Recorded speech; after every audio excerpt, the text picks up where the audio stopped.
تو حضرت معاویہ رضی اللہ عنہ کی روایتیں جو لی گئی ہیں اس کے معنی یہ کہ وہ صدوق تھے، وہ عدول تھے، وہ ثقہ تھے صحابی ہونے کے.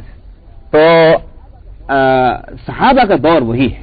اس لیے میں نے عرض کیا کہ اگر ان کے ہاں یہ بات ہو کہ بھئی کہا جا رہا ہو کہ جو علم کے اندر ماہر ہیں وہ اولو الامر ہیں، ظاہر ہے کہ وہی پھر خلیفہ بھی ہے، اور جب کسی نے کہا کہ جو خلیفہ ہے وہی اولو الامر ہے تو اس کا معنی یہ عالم بھی وہی ہے. وہاں تو بات صحیح ہے.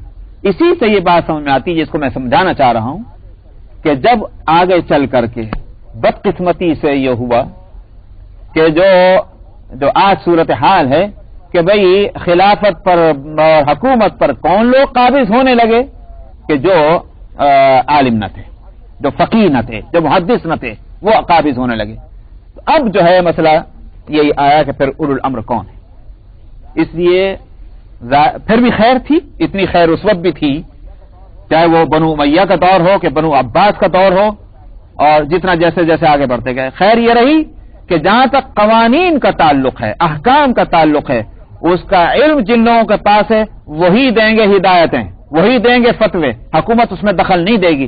اور حکومت جو ہے پابند ہے اس بات کی کہ وہ ان ائمہ مجتہدین اور فقہا کے اور ان فیصلوں پر عمل درآمد کریں، نہیں کریں گے وہ کوتاہی ہوگی. چنانچہ یہی وجہ ہے کہ خلیفہ منصور عباسی امام مالک رحمت اللہ علیہ کا دور ہے. تو امام مالک کی موطا جو ہے یہ حدیث میں پہلی کتاب کی شکل میں آئی، اور آپ جانتے ہیں کہ امام مالک ایک مستقل ایک فقہ کے امام ہیں، مالکی فقہ. تو وہ کتاب جب آئی تو ظاہر ہے کہ کیونکہ تمام اس میں ابواب اس میں ہیں تقریباً، تو خلیفہ منصور تک جب وہ کتاب پہنچی تو اس کو بہت پسند کیا، اور خلیفہ منصور نے امام مالک تک اس یہ پیغام پہنچا کر میں چاہتا ہوں کہ میں اس کتاب کو مملکت اسلامیہ میں بطور قانون کے نافذ کر دوں. امام مالک نے زمانہ خیر کا ہے نا بھائی، اگر ہماری کوئی ٹوٹی پھوٹی کتاب کو بھی یہ کہہ دیتا تو ہم کہتے ہیں کل کو چھوڑو آج ہی کرو بھائی یہ کام، تو ہماری تو محنت ہی وصول ہو گئی. امام مالک کے جواب دیکھیے، امام مالک نے کہا کہ نہیں، اس کو پوری مملکت اسلامیہ میں بحثیت قانون کے نافذ نہیں کرنا چاہیے، اس لیے کہ یہ ایک بحثیت مجتہد کے میرے ایک اس میں اجتہاد کو دخل ہے، اور میری اپنی روایتیں جو میں نے صحیح اس سے لی ہیں، لیکن روایتیں اور بھی ہیں اور فقہ والے اور بھی ہیں، تو اس طرح تو تنگی ہو جائے گی. تو مطلب کیا ہے کہ اسلام نے جو وسعت رکھی تھی وہ سب ختم ہو کر کے تنگی پیدا ہو جائے گی، اس لیے ایسا نہ کیا جائے. تو مجھے صرف یہ سنانا ہے کہ ہزار آفتوں اور خرابیوں کے باوجود اس وقت خلافت پر جو لوگ قائم تھے وہ سیاسی معاملات میں کچھ گڑبڑ کر رہے ہوں، لیکن دین کے معاملات میں ابھی بھی ان کی یہ فکر تھی کہ شریعت کو نافذ ہونا ہے. تو اس لیے اب حاصل کیا نکلا؟ حاصل یہ نکلا کہ اگر انتظامی اور سیاسی معاملات سے متعلق خبر ہو تو حکام اور عمرا، پریزیڈنٹ، سیکرٹری جو بھی ہیں، وزیر، منسٹر جو ذمہ دار ہیں اس کے، خبر کو وہاں تک پہنچائیے.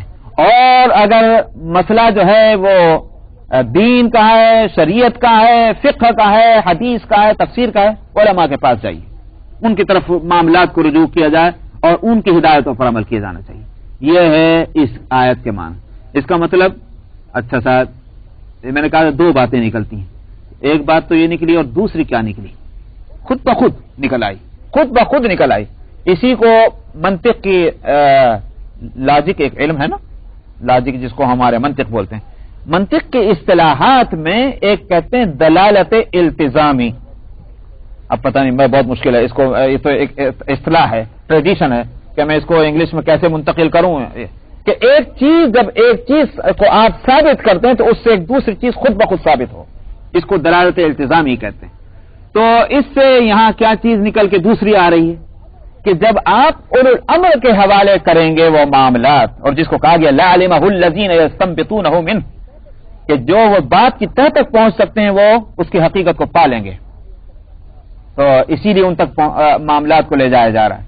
تو پھر ہمارا کیا کام ہوگا؟ یعنی جو خبر لے کر گیا وہ بھی اور جو اور لوگ ہیں وہ بھی، ان کا کام کیا رہ جائے گا؟ وہ سمجھ آ رہا نہیں آ رہا ہے؟ ظاہر ہے کہ ان کا کام یہی ہوگا کہ ذمہ داروں نے جو فیصلہ کر دیا ہے اس معاملے پر اس فیصلے کو سبھی قبول کر لیں. یہ سمجھ میں آتا ہے نہیں آتا؟ یہی بات سمجھ میں آئے گی نہیں آئی سے دلالت التزامی سے؟ دوسرے لوگ تو یہی کریں گے. یہ تو نہیں کہ خبر ان کو بھی پہنچا دی مگر پھر بھی اپنا خود آزاد ہیں، اس کا تو کوئی مطلب نہ ہوا. اور اسی کا نام ہے تقلید. تقلید کا مطلب جو ہے وہ صرف یہی ہے کہ جو معاملات کی اہلیت اور صلاحیت رکھتے ہیں وہ جو فیصلے کر دیں اس میں ان کو ماننا ہے، کیونکہ ہر ایک آدمی اس صلاحیت کا حامل نہیں ہو سکتا. یہ خلاف فطرت ہے. اس کے معنی ایمان لانا نہیں ہے. تو ایمان تو صرف اللہ پر ہے اور اللہ کے رسول پر اطاعت انہی کی ہے. اس کو اطاعت بھی نہیں کہیں گے، اس کا نام تقلید ہے کہ جو معاملات کے ذمہ دار ہیں وہ جب اس معاملے پر فیصلہ کر دیں تو اس فیصلے کو ماننا ہے. وَلَوْلَا فَضْلُ اللَّهِ عَلَيْكُمْ وَرَحْمَتُهُ لَاتَّبَعْتُمُ الشَّيْطَانَ إِلَّا قَلِيلًا. اگر اللہ کا فضل اور اس کی رحمت تم پر نہ ہوتی تو تم تو شیطان کے پیچھے چل ہی چکے تھے، سوائے تھوڑوں کے کہ تھوڑے سے بچے رہ جاتے ہیں. ورنہ تو پروپیگنڈا کا جب زمانہ ہوتا ہے، پروپیگنڈے جب ہوتے ہیں تو پھر بہت مشکل ہو جاتی ہے. کون بچ کے رہتا ہے؟ حضرت عائشہ رضی اللہ عنہا پر تہمت کا معاملہ سورہ النور کے اندر موجود ہے کہ جب ان پر تہمت لگائی انہی فتنہ پردازوں نے تو وہ پروپیگنڈا اس طرح چلا کہ بعض مخلص صحابہ بھی اس میں مبتلا ہو گئے. تو یہ پروپیگنڈا بڑی خطرناک چیز ہوتی، وہ بھی مبتلا ہو گئے. تو اس سے یوں بھی اندازہ کر سکتے ہیں کہ نبی کریم، اچھا وہ زمانہ تو وہ زمانہ ہے کہ جب وحی نازل ہو رہی ہے. تو اس واسطے کیا ہوتا تھا کہ جہاں جماعت میں کسی طرح کا بگاڑ ہوتا وہی آتی اور نبی کریم صلی اللہ علیہ وسلم اس وحی کی روشنی میں اس بگڑتی ہوئی قوم کو اور اس بدلتے ہوئے راستے کو پھر آپ صحیح کر دیا کرتے تھے. حضرت عائشہ رضی اللہ عنہ کا معاملہ سامنے ہے کہ حضرت عائشہ رضی اللہ عنہ پر جب تہمت لگی تو وہ ایک فرد کا مسئلہ نہیں تھا، اگرچہ وہ فرد بھی کا مسئلہ بھی اتنا اہم ہے کہ وہ زوجہ رسول ہیں. ظاہر ہے کہ زوجہ رسول اگر ان بد اخلاق ہوں تو بات کہاں تک آگے بڑھ جاتی ہے. رسول اللہ جن سے اعتماد کرتے ہیں، جن پر بھروسہ کرتے ہیں، جن سے پیار کرتے ہیں، وہ اتنے بد کردار ہو تو رسول اللہ پھر اسی لیے کہا گیا سورہ نور میں کہ تم ظالم، تمہاری عقل ماری گئی، تم جو بات کہہ رہے ہو اس کا تو نتیجہ یہ نکلتا ہے کہ رسول پر بھی تہمت آتی. سمجھ آیا نہیں؟ اس لیے کہ الزانیۃ لا ينکحها الا زان او مشرک. زنا کرنے والی عورت جو ہے اس سے کون آدمی نکاح کرے گا؟ ان سے کون آدمی شادی کرے گا؟ اس کو کون پسند کرے گا؟ اس کو تو مشرک اور زنا کرنے والا ہی پسند کر سکتا ہے. مسلمان کا کام ہی نہیں اس کو پسند کرنا. تو نبی جب اس سے محبت کر رہے ہیں اس کا مطلب یہ ہے کہ نبی میں نعوذ باللہ خرابی آ گئی. کبھی تم نے سوچا اس بات کو؟ تو میں نے کہا کہ اگرچہ فرد کا معاملہ تھا مگر فرد بھی کوئی عام فرد نہیں. پھر یہ کہ بحیثیت زوجہ رسول کے قرآن شریف نے مسلمانوں کو یہ ہدایت دی کہ یہ ازواج رسول کیا ہیں؟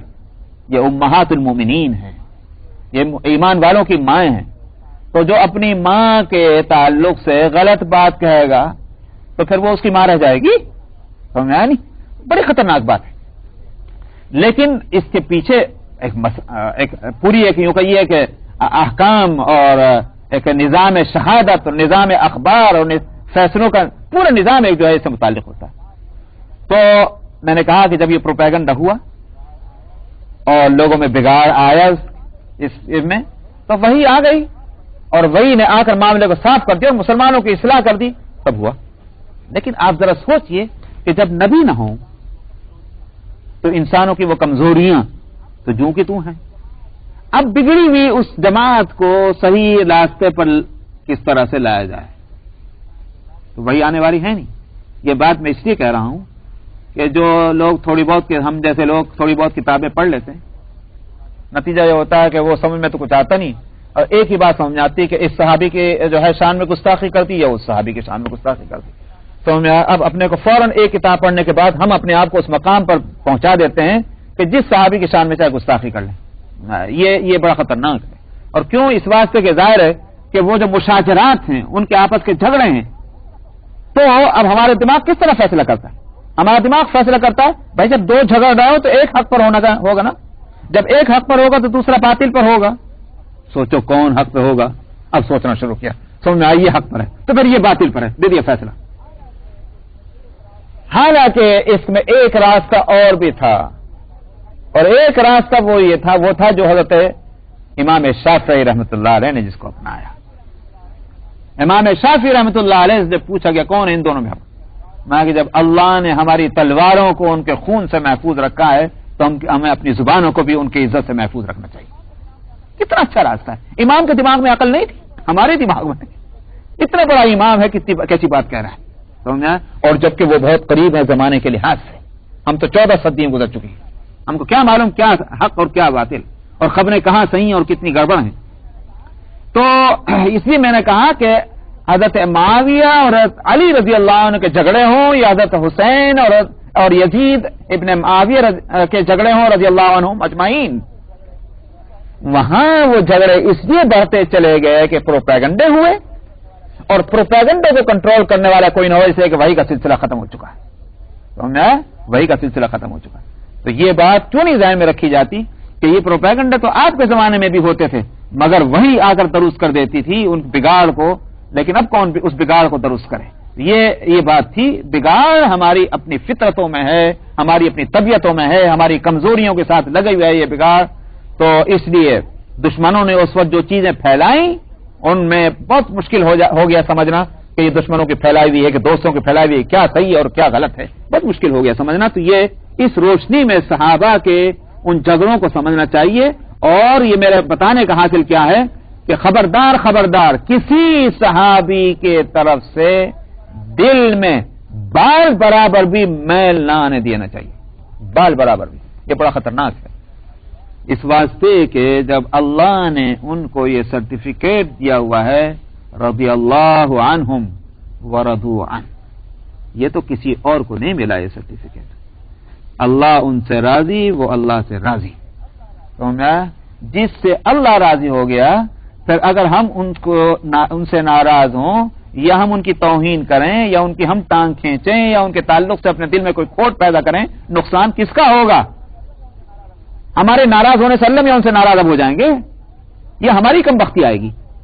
اس لیے صحابہ کے تعلق سے عظمت اور تقدس کو آنچ نہیں آنے دینا چاہیے اپنے دلوں کے اندر, اور یہ سمجھنا چاہیے کہ یہ پروپیگنڈے ہوئے اس زمانے میں دشمنوں نے چلایا, اور دشمنوں کے اٹھائے ہوئے پروپیگنڈے اور فتنوں میں ظاہر ہے کہ بہت مشکل تھا, پھر یہ چھان پچھوڑ کرنا ہر ایک کے بس کا نہیں تھا.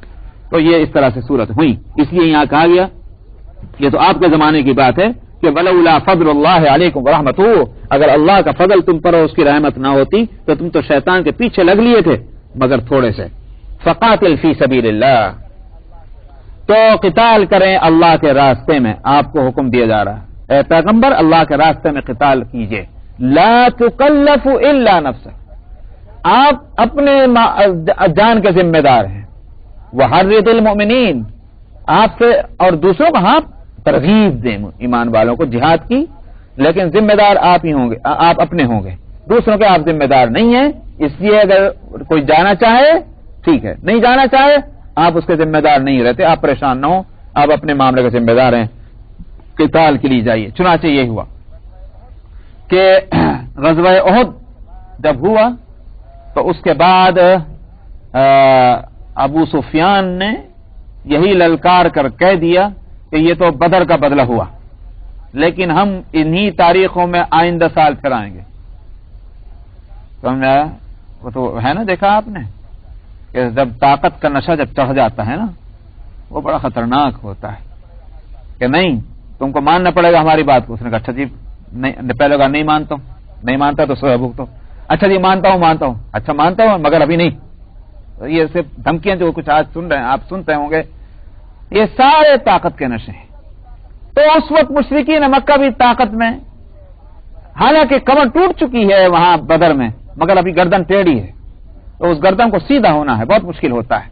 تو اس لیے جس کو کہتے ہیں ہماری رسی جل جائے پر بل نہیں جاتا, ٹھیک مشرکین مکہ کی اس وقت یہی حالت ہے. تو کہہ کے جا رہے ہیں کہ آئندہ سال پھر آئیں گے.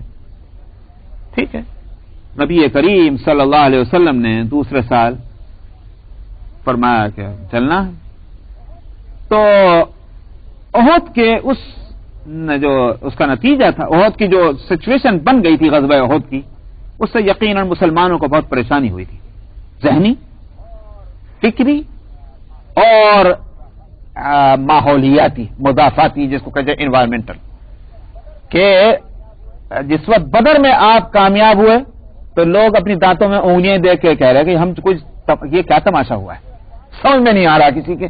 پورا سال گزرا ہے، لوگوں کو یہ سمجھ میں نہیں آیا کہ یہ ہوا کیا ہے. سارے عرب کے لوگ یہ کہہ رہے ہیں کہ یہ ہوا کیا ہے، سمجھ میں نہیں آیا کہ بدر کے اندر 313 مدینے کے لوگوں نے 1000 کے لشکر کا منہ پھیر دیا. یہ کیا ہوا؟ خالی منہ ہی پھیرنا نہیں کہ ڈیلے مار مار کے بھگا دیا ہو، بلکہ 70 ان کے مارے گئے، 70 اریسٹ ہوئے، اور صحابہ کتنے شہید ہوئے؟ 12-13، اس سے بلکہ اور شاید کم ہی ہے.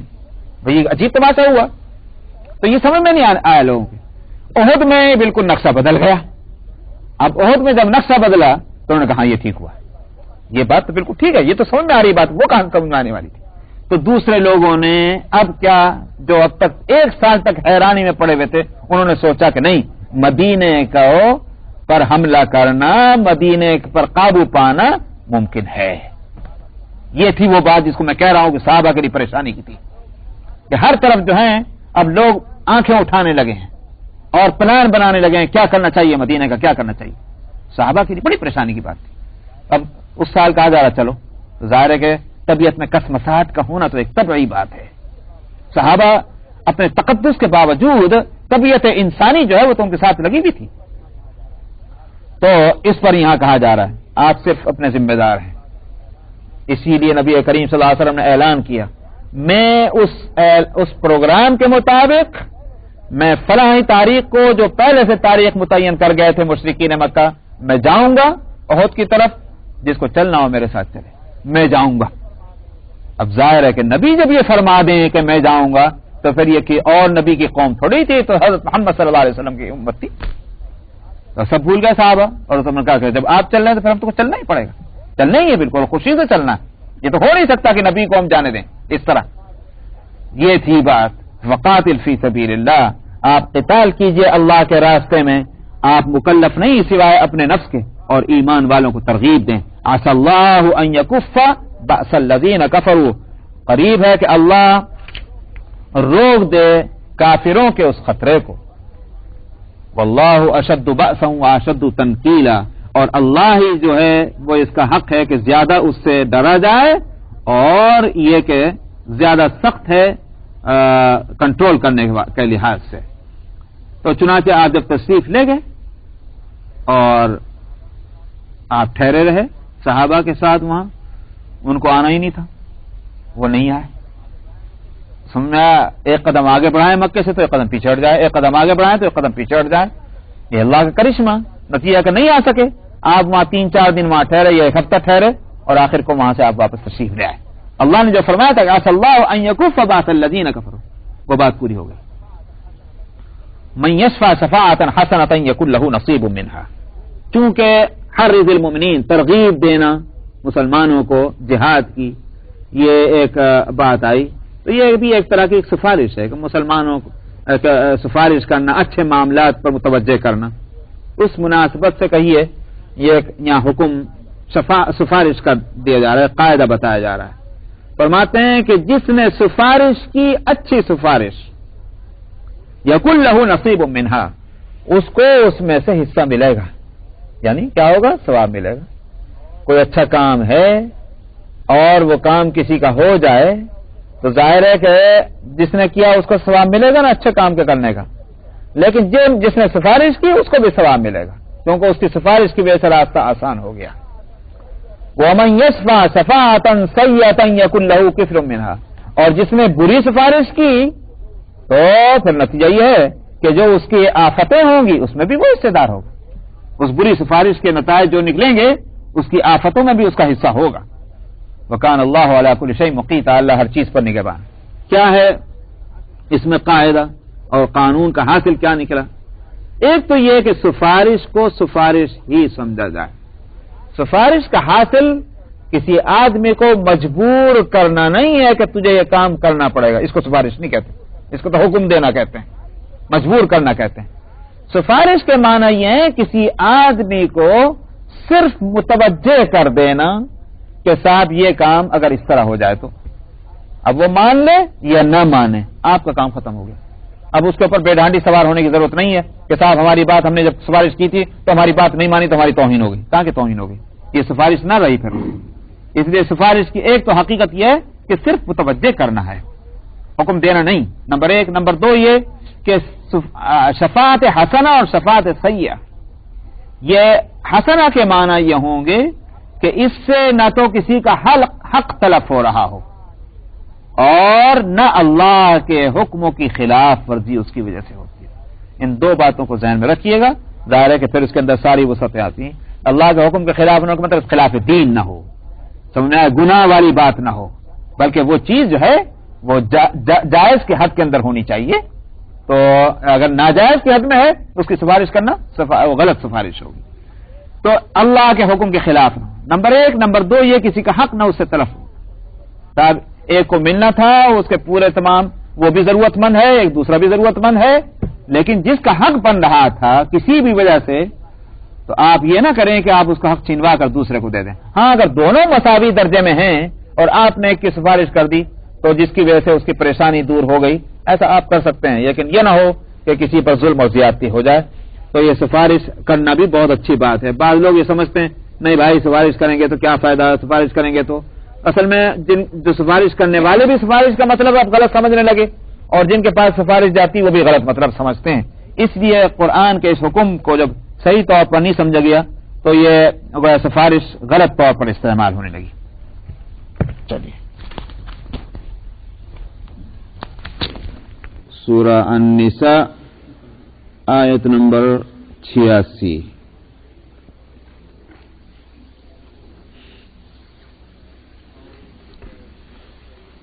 اعوذ باللہ من الشیطان الرجیم. بسم اللہ الرحمن الرحیم. وَإِذَا حُيِّيتُم بِتَحِيَّةٍ فَحَيُّوا بِأَحْسَنَ مِنْهَا أَوْ رُدُّوهَا إِنَّ اللَّهَ كَانَ عَلَى كُلِّ شَيْءٍ حَسِيبًا. اللَّهُ لَا إِلَهَ إِلَّا هُوَ لَيَجْمَعَنَّكُمْ إِلَى يَوْمِ الْقِيَامَةِ لَا رَيْبَ فِيهِ وَمَنْ أَصْدَقُ مِنَ اللَّهِ حَدِيثًا.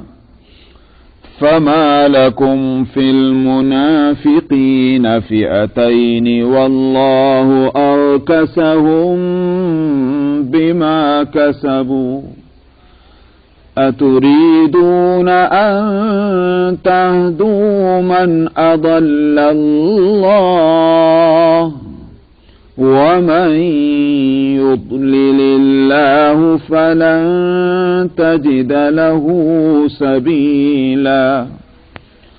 وَدُّوا لَوْ تَكْفُرُونَ كَمَا كَفَرُوا فَتَكُونُونَ سَوَاءً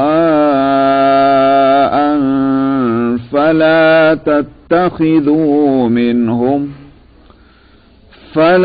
تَتَّخِذُوا مِنْهُمْ أَوْلِيَاءَ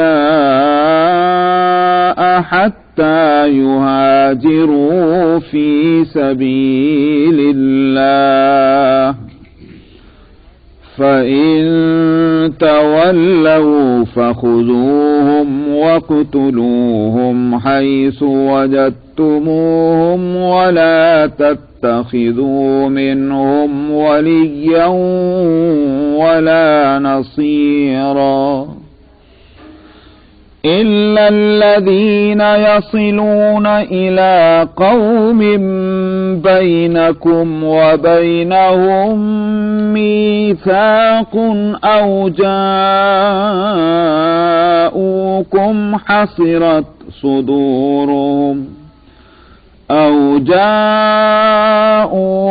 حَصِرَتْ صُدُورُهُمْ أَن يُقَاتِلُوكُمْ أَوْ يُقَاتِلُوا قَوْمَهُمْ وَلَوْ شَاءَ الله لسلطهم عليكم فلقاتلوكم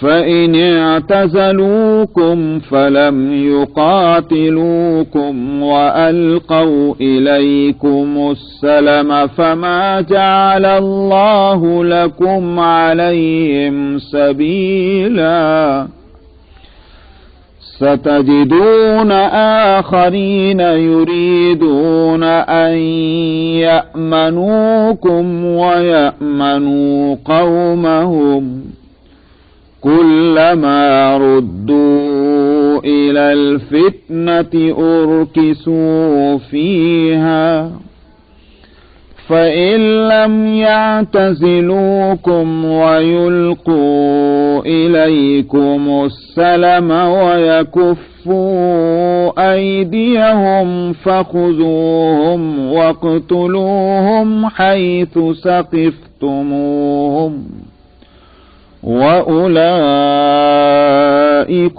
جعلنا لكم عليهم سلطانا مبينا صدق الله العظيم.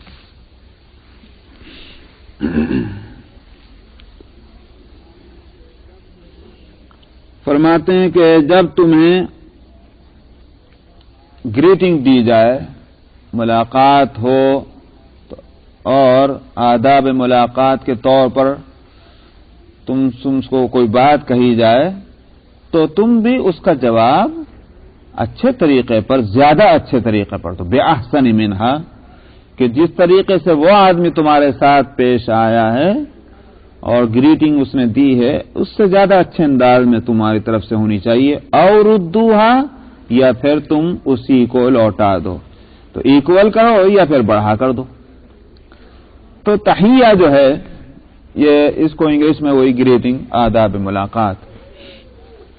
اسلام نے ہمیں اس کے لیے سکھایا السلام علیکم، کہ یہ مسلمانوں کا گریٹنگ ہے، تحیہ ہے کہ جب کسی سے ملیں تو السلام علیکم کہیں. یہاں اس سلسلے میں یہ کہ جواب تمہاری طرف سے ادنا درجہ تو یہ ہے کہ جو لفظ کہے گئے ہیں انہی کو لوٹا دو، اور زیادہ اچھی بات یہ ہے کہ اور اس سے زیادہ اچھے انداز میں تمہاری طرف سے جواب ہو. تو اگر انہی لفظوں کو لوٹانا ہے تب تو ہے وعلیکم السلام. اس نے کہا السلام علیکم، تمہارے اوپر سلامتی ہو، تو جواب میں یہ ہے کہ بھئی تم پر بھی سلامتی ہو، وعلیکم السلام. اور زیادہ اچھا اگر جواب دینا ہے جس کی یہاں ترغیب دی گئی ہے تو وہ یہ کہ اس میں کچھ اضافہ ہو، جیسے کہ وعلیکم السلام ورحمۃ اللہ، اور اضافہ ہو تو وہ وبرکاتہ. تو یہ مسئلہ پہلے بھی آیا تھا، میں نے اس وقت بتلایا تھا کہ کیا اس میں اس سے اور بھی اضافہ کر سکتے ہیں وبرکاتہ کے علاوہ یا نہیں کر سکتے. بعض کی رائے تو ہے کر سکتے ہیں ومغفرتہ ورحمتہ وغیرہ وغیرہ، لیکن میجارٹی اس طرف گئی ہے کہ نہیں، اب اس میں کوئی اضافہ نہیں ہوگا، اس لیے کہ سنت سے کوئی ثابت نہیں ہے کہ اس میں مزید کوئی اضافہ ہوا ہو. ایک حدیث میں آتا ہے کہ ایک صحابی نبی کریم صلی اللہ علیہ وسلم کی خدمت میں حاضر ہوئے اور انہوں نے عرض کیا کہ السلام علیکم ورحمۃ اللہ وبرکاتہ. آپ نے بھی جواب دے دیا وعلیکم السلام ورحمۃ اللہ وبرکاتہ. صحابی نے عرض کیا یا رسول اللہ، ہم جب سلام کرتے تو آپ کچھ پہلے تو بڑھا کر دیا تھا جواب، تو السلام علیکم کیا تو وعلیکم السلام ورحمۃ اللہ فرمایا، السلام علیکم ورحمۃ اللہ کہا تو وعلیکم السلام ورحمۃ اللہ وبرکاتہ. اب میں نے جو کچھ کہا آپ نے تو وہی لوٹا دیا. تو آپ نے فرمایا اللہ کے بندے تم نے میرے لیے چھوڑا کیا ہے؟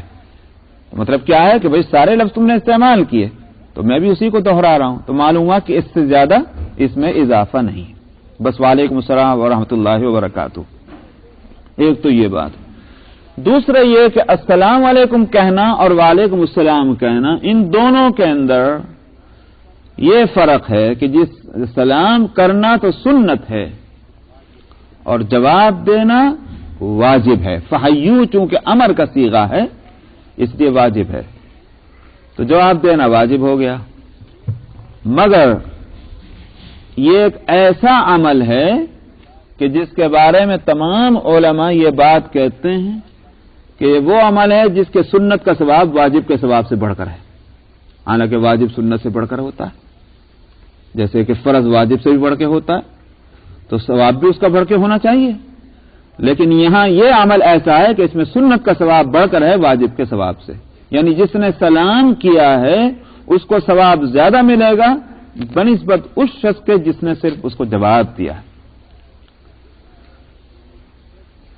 اچھا، اس میں ایک نقطہ اور سمجھ میں آتا ہے، اسلام کے اندر تو رحمتیں ہیں نا، شاید جواب کے اندر اچھا جواب دینے کی طرف متوجہ اسی لیے کیا گیا ہوگا کہ چونکہ جواب کا درجہ اس سلام کے مقابلے میں ثواب کے لحاظ سے کم ہے، اب اگر جواب دینے والا بھی اپنے درجے کو ایکول کرنا چاہے، بڑھانا چاہے، تو الفاظ کو بڑھا دیں، نیکی بڑھتی جائے گی، اجر بڑھتا جائے گا. تو یہ اس میں حکمت معلوم ہوتی ہے. ایک تو خوش خلقی بھی ہے، اچھے اخلاق یہی ہیں کہ جیسا کوئی برتاؤ کرے تم اس سے بڑھ کر اچھا برتاؤ اس سے کرو، اچھا اخلاق ہے، یہ خود نیکی کا کام ہے، اس پر ثواب ملے گا، اور دوسرے ایک عمل بھی اچھا ہوا. تیسرا مسئلہ اس سلسلے میں یہ ہے کہ یہ سلام اور جواب جو ہیں یہ مسلمانوں کے درمیان آپس میں ہونا چاہیے، مسلمان اور غیر مسلموں کے بیچ میں نہیں. جس طرح سے غیر مسلم آپس میں اپنا تحیہ رکھتے ہیں، اپنی گریٹنگ، ان کی گریٹنگ ہے، کوئی رام رام کرے تو کوئی جو ہے وہ نمستے کہے، کوئی گڈ مارننگ کہے، جو بھی کچھ کہو، تو ہر ایک قوم کی اپنی گریٹنگز ہیں. مسلمانوں کی اپنی یہ گریٹنگ ہے، تحیہ، یہ مسلمانوں کے بیچ میں ہونا چاہیے، غیر مسلموں کے واسطے یہ نہیں ہے. اور وجہ اس کی یہ ہے کہ دراصل یہ ایک دعا ہے، دعائے رحمت. میں نے پہلے بھی بتایا تھا کہ السلام اپنے معنی کے لحاظ سے اس کے بھی ایک دعا ہے، رحمت ہے، کیونکہ امن اور پیس. اور دوسری بات یہ کہ السلام اللہ کا نام ہے، تو اللہ کے نام کے صفاتی نام کے جو برکات ہوں گی اور جو اس کے اندر رحمتیں ہوں گی، وہ ایک مسلمان ہی کے لیے کے درمیان اس کا ایکسچینج ہونا چاہیے، تبادلہ ہونا چاہیے. ایک کافر اپنے کفر کے ساتھ جبکہ عقیدے کی گندگیوں میں وہ پڑا ہوا ہے، انما المشرکون نجس، جب وہ عقیدے کی گندگیوں میں ہے تو وہ اس بات کا اہل نہیں ہے کہ اس کو دنیا میں ہم ان رحمتوں کا، ان برکتوں کا مستحق قرار دیں کہ جو خاص کی گئی ہیں مسلمان کے لیے. اس واسطے گریٹنگ اس کے واسطے نہیں. تیسری بات یہ ہے کہ یہ دراصل جنت میں جو گریٹنگ ہوگی وہاں السلام علیکم کے ساتھ ہوگی. اللہ سبحانہ و تعالی کی طرف سے بھی سلام پہنچے گا جنتیوں کو تو السلام علیکم سے. فرشتے بھی وہاں اگر جنتیوں سے ملیں گے السلام علیکم، جنتی بھی ایک دوسرے سے ملیں گے السلام علیکم. تو معلوم ہوا کہ اصل گریٹنگ تو یہ جنت کی ہے. لیکن اللہ سبحانہ و تعالی نے کیا مہربانی فرمائی کہ ایمان والے اپنے ایمان اور اعمال کے ذریعے سے چونکہ اس راستے پر لگ گئے جو جنت کی طرف جا رہا ہے، اس واسطے ازراہ رحمت ان کو وہ گریٹنگ دنیا میں دے دی کہ چلو یہیں سے بولتے چلو، یہاں بھی تم استعمال کر سکتے ہو اگرچہ ہے وہاں کے لیے. تو بھلا بتائیے کہ جہنم والوں کی، جنت والوں کی گریٹنگ جہنم والوں کے لیے کیسے ہم آفر کر سکتے ہیں کہ بھئی تم بھی یہ گریٹنگ یوز کر لو، یہ ہم تمہیں بھی دے رہے ہیں؟ یہ تو نہیں ہو سکتا. جنت والے جو ہیں ان کی نعمتیں الگ، جہنم والوں کے احوال بالکل الگ. وہاں آپ دنیا میں کتنے بھی چاہے سینہ چوڑا کرنا چاہیں، لیکن آخرت میں جا کر جو قرآن حکیم میں کہا گیا کہ جہنمی اپنی ساری تکلیفوں کے ساتھ جب جنتیوں کے سامنے ہوں گے اور جنتی اپنی ساری نعمتوں کے ساتھ جہنمیوں کے سامنے ہوں گے اور ایک دوسرے کو دیکھیں گے اور پردے اٹھ جائیں گے تو وہاں جہنمی کہیں گے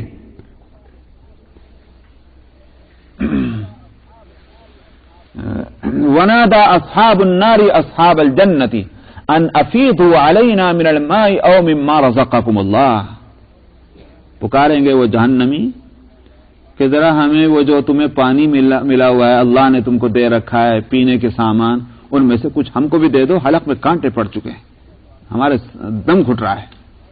افیضوا علینا من الماء او مما رزقکم اللہ، یا جو کچھ تم کو اللہ نے کھانے پینے کو ساری چیزیں دے رکھی کچھ تو دے دو ان میں سے، ہمارے پاس تو کچھ ہے ہی نہیں۔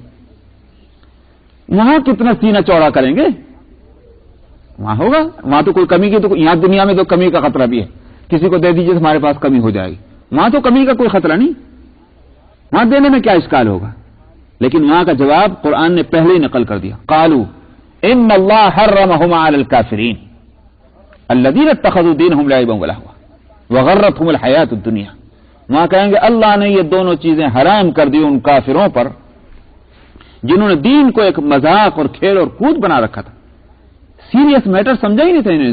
جب ہم ان کے سامنے دین کی بات کرتے تھے تو یہ اس کا مذاق ہی بناتے تھے، دین لعبا ولہوا وغرتہم الحیاۃ الدنیا، اور دنیا کی زندگی نے ان کو دھوکے میں ڈال رکھا تھا، بس سمجھتے جو ہے دنیا ہی ہے، جو ہے دنیا ہے، یہاں جو کامیاب ہے وہی کامیاب ہے، یہاں جو جوتیاں چٹکھا رہا ہے وہ بس وہی جو ہے بیکورڈ ہے، وہاں تو فتوے یہ نافذ ہوتے تھے۔ تو اب کہیں تو تم اپنی ملنے والا، اللہ تعالیٰ فرماتے ہیں فَالْيَوْمَ نَنْسَاهُمْ كَمَا نَسُوا لِقَاءَ يَوْمِهِمْ هَذَا، آج ہم بھی ان کو بھول بھلاوے میں ڈال دیتے ہیں جس طرح انہوں نے دنیا میں ہم کو بھلاوے میں ڈالا ہوا تھا، ہمارا خیال ان کو نہیں آتا تھا۔ تو میں یہ عرض کر رہا ہوں کہ جنت کی نعمتیں جہنم والوں کی طرف تو ایکسٹینڈ ہوں گی ہی نہیں، تو حالتیں دونوں کی مختلف ہیں، اس لیے ہم کو کیا حق ہے کہ یہاں دنیا میں اللہ سبحانہ و تعالیٰ نے اگر ایک نعمت مسلمانوں کو دی ہے اس لیے کہ وہ جنت کے راستے پر کے مسافر ہیں، تو پھر وہ یہ مناسب نہیں ہوگا کہ اس نعمت کو وہ غیروں کی طرف اس کو۔ آپ دیکھ لیجئے بائبل میں حضرت عیسیٰ علیہ الصلاۃ والسلام اپنے شاگردوں کو، حواریین کو وہ بھیجتے ہوئے کہا کرتے تھے، اور موجود ہے ابھی بھی بائبل میں، کہ وہ تبلیغ کے واسطے اور اسی تبلیغ کے بلکہ یوں کہیے کچھ نہ کچھ لوگوں کو فائدہ پہنچانے کے لیے جب بھیجا کرتے تھے تو فرماتے تھے کہ تم غیروں کی طرف مت جانا، اپنوں کی طرف جانا ہے، یہ اس میں موجود ہے۔ کہیں یہ بھی کہا گیا کہ یہ کتوں کے واسطے یہ چیزیں نہیں ہیں، یہ بھی الفاظ کہیں موجود ہیں۔ کیا معنی اس کے ہوئے؟ اگر وہ سب کچھ صحیح ہے اور اس کے اندر کوئی معنویت ہے، اور آج اس کو وہ لوگ جو اپنی کتابوں کا جنہوں نے حلیہ بگاڑ کے رکھا ہوا ہے ان میں سے وہ الفاظ نہیں کھرچ رہے ہیں، اس کا مطلب یہ ہے کہ وہ اس کو صحیح سمجھ رہے ہیں، تو پھر یہ کہ ہر چیز ہر ایک کے واسطے تو نہیں ہوا کرتی۔ آپ جو کھانا خود کھاتے ہیں وہ جانوروں کو تو نہیں کھلاتے، تو اسی طرح سے یہ نعمت جو ہے وہ اللہ سبحانہ و تعالیٰ نے مسلمانوں کے لیے رکھی ہے، یہ غیروں کے واسطے ہے ہی نہیں۔ یہ ہم اپنا سینہ کتنا بھی چوڑا کرنا چاہیں یہ غلط ہوگا، یہ نعمت کی ناقدری ہوگی۔ ہاں ان کا اگر وہ سلام بھی کہیں تو اس کے لیے فقہاء نے یہ کہا ہے کہ بس زیادہ زیادہ وعلیکم کہہ دو، اور بہت اچھی بات تو یہ کہ ہداک اللہ، اللہ ہدایت دے، دعا بھی دینی تو وہ دیجئے جو اس کے لیے کارآمد ہو، ہدایت دے اللہ، ہدایت مل جائے تو پھر اس سچی کیا بات ہے، ساری رحمتوں کو وہ بھی مستحق ہو جاتا ہے۔ تو پہلے تو دروازہ کھلے رحمتوں کا، تو اس کے دروازہ کھلنے کے لیے ہدایت کا لفظ ہے، ہداک اللہ، اللہ ہدایت دے، یہ زیادہ زیادہ وعلیکم کہہ دیا جائے۔ ان اللہ کان علی کل شیء حسیبا، اللہ ہر چیز پر حساب لینے والے ہیں۔ تو معلوم ہوا کہ اس سلام اور جواب کو معمولی نہ سمجھا جائے۔ بعض لوگ جو یہ سمجھتے ہیں کہ یہ چھوٹے عمل ہیں کہ بڑے عمل ہیں، واجب ہیں کہ فرض ہیں کہ سنت ہیں، ان چیزوں پر نہیں، حساب جب ہوگا تو چھوٹی بڑی ساری چیزیں سامنے آئیں گی، تو چھوٹی نیکیوں کو بھی غیر اہم نہ سمجھا جائے کیونکہ اس کا اجر ملے گا۔ اللہ لا الہ الا ہو، اللہ کے سوا کوئی معبود نہیں، لَيَجْمَعَنَّكُمْ إِلَى يَوْمِ الْقِيَامَةِ لَا رَيْبَ فِيهِ، وہ قیامت کے دن تم سب کو جمع کرے گا جس کے آنے میں کوئی شبہ نہیں۔ وَمَنْ أَصْدَقُ مِنَ اللَّهِ حَدِيثًا، اللہ سے بڑھ کر کون ہے سچی بات کہنے والا۔ فَمَا لَكُمْ فِي الْمُنَافِقِينَ فِئَتَيْنِ وَاللَّهُ أَرْكَسَهُمْ بِمَا كَسَبُوا، کیا ہو گیا تم کو؟ منافقین کے بارے میں دو جماعتیں بن گئی، حالانکہ اللہ نے ان کی اپنی حرکتوں کی وجہ سے ان کو پلٹا دیا۔ بات کیا تھی؟ کچھ لوگ مکہ مکرمہ سے آئے مدینے میں اور مسلمان ہو گئے، کلمہ پڑھ لیا، کلمہ پڑھنے کے بعد اب وہاں سے آپ سے اجازت لی کہ ہم ذرا جانا چاہتے ہیں، ہمارا بزنس بیوپار کا کچھ کام ہے جس کے لیے ہم ذرا جانا چاہتے ہیں. ہم نے فرمایا ضرور جاؤ. گیا اور سیدھا مکے جا کے دم لیا اور وہیں رہ گئے. مکہ دار الحرب ہے اس وقت، اور مدینہ منورہ دار الاسلام بن چکا ہے. اور یہ وہ زمانہ ہے قبل فتح مکہ کہ جب ایمان کی علامتوں میں سے ایک علامت ہجرت بھی تھی. اس کے بغیر کوئی شخص مومن نہیں سمجھا جاتا تھا. علامت کا لفظ میں بول رہا ہوں اسی لیے جو لوگ جن کے پاس عذر شرعی تھا اور اس شرعی عذر کی وجہ سے انہوں نے ہجرت نہیں کی ہوئی تھی تو ان کو مومن سمجھا گیا. علامت تھی. اگر بغیر عذر شرعی کے جو ہجرت نہ کرے اس کو مومن نہیں سمجھا جاتا تھا. تو یہ وہ دور ہے فتح مکہ جب ہوا. مکہ مکرمہ جب فتح ہو گیا تو پھر یہ کہ لا ہجرت بعد الفتح، فتح مکہ کے بعد ہجرت نہیں رہی. البتہ اس میں ایک اشکال یہ ہے کہ ایک اور حدیث میں نبی اکرم صلی اللہ علیہ وسلم نے فرمایا کہ جس کا حاصل یہ ہے کہ ہجرت اس وقت تک رہے گی جب تک قیامت نہیں قائم ہو جاتی.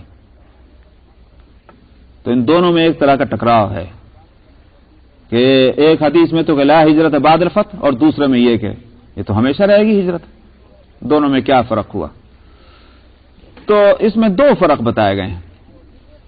ایک فرق تو یہ ہے کہ جو ہجرت کمپلسری تھی لازمی وہ تو فتح مکہ کے بعد ختم ہو گئی کیونکہ وہ حالات بدل گئے. دراصل فتح مکہ ہونے پر اب سارا عرب چونکہ دارالاسلام بن گیا، اب کیا ضرورت ہے کہ ایک شہر سے دوسرے شہر جایا جائے؟ ضرورت ہی نہیں رہی. اسلام کو غلبہ حاصل ہو گیا. لیکن اگر کسی وقت بھی ایسے حالات پیدا ہو جائیں کہ دنیا میں کفر اور اسلام کی ایسی جنگ شروع ہو جائے کہ بالکل دو حصے الگ الگ بن جائیں، اس وقت بھی پھر یہ ہوگا کہ جن کے اندر استطاعت ہے اور پاسبل ہے جن کے لیے ہجرت کرنا وہ ہجرت کر پھر بھی اس پر فرض ہو جائے گی. تو جیسے کہ مثلا عام حالات کہ آج اگرچہ دنیا میں وہ صورت تو نہیں ہے کہ کفر اور اسلام کی علی اعلان جنگ ہے، لیکن یہ فرق دنیا میں کہ ملکوں میں یہ اور شہروں میں یہ ضرور ہے کہ بھئی کہیں کہ حالات اور ماحول اور انوائرمنٹ جو ہے وہاں کا ایسا ہے کہ وہاں رہیے تو اللہ اللہ یاد آتا، دین کا کام کرنے کا جذبہ دلوں میں پیدا ہوتا ہے، دین کا پر عمل کرنا آسان ہوتا ہے. ایک ایسا ماحول ہے. اور ایک ایسا ماحول ہے کہ وہاں جو ہے فواحش منکرات